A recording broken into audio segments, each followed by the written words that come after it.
अन्नपूर्णे सदापूर्णे शंकर प्राणवल्लभे ज्ञान वैराग्य सिद्ध्यर्थम भिक्षांदेहि च पार्वती जपमो ध्यानमो హోమము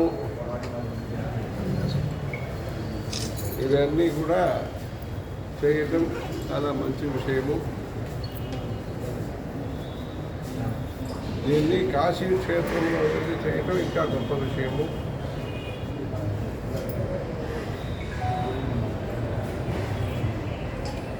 యజ్ఞో దానం తపశ్చైవ పావనాని మనీషిణాం ఏతాన్యపితు కర్మాణి సంగం త్యక్త్వా ధనంజయ కర్తవ్యానీతి మే పార్థ నిశ్చితం మతముత్తమం.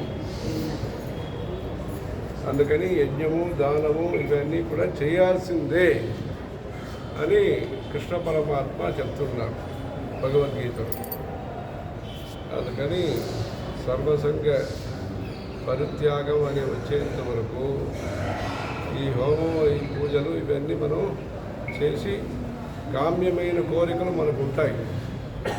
పిల్లలు కలగాలి అని కుటుంబాలకు ఉంటాయి, మంచి చదువు కావాలనుకుంటారు, ఐశ్వర్యం కావాలనుకుంటారు, అందరూ కలిసి ఉండాలని అనుకుంటారు. ఇలా అనేక కోరికలు ఉంటాయి. న్యాయమైన కోరికలు ఏదే ఉంటాయో, శాస్త్రీయమైన కోరికలు ఏమి ఉంటాయో అలాంటి కోరికలను మనం పూర్తి చేసుకోవడానికి పొందటానికి ఈ హోమాలు కాశీ ఇత్యాది క్షేత్రంలో వెళ్ళి చేయటం మంచి విషయము.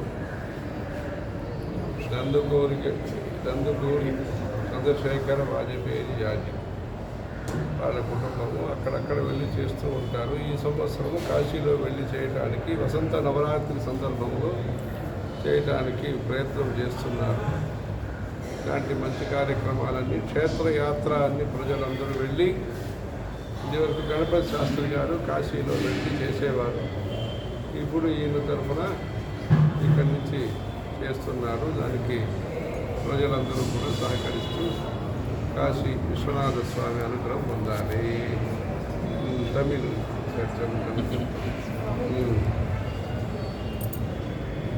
యజ్ఞో దానం తపశ్చైవ పావనాని మనీషిణాం ఏతాన్యపితు కర్మాణి సంగం త్యక్త్వా ధనంజయ కర్తవ్యానీతి మే పార్థ నిశ్చితం மதமுத்தமம் என்று பகவத்கீதையிலே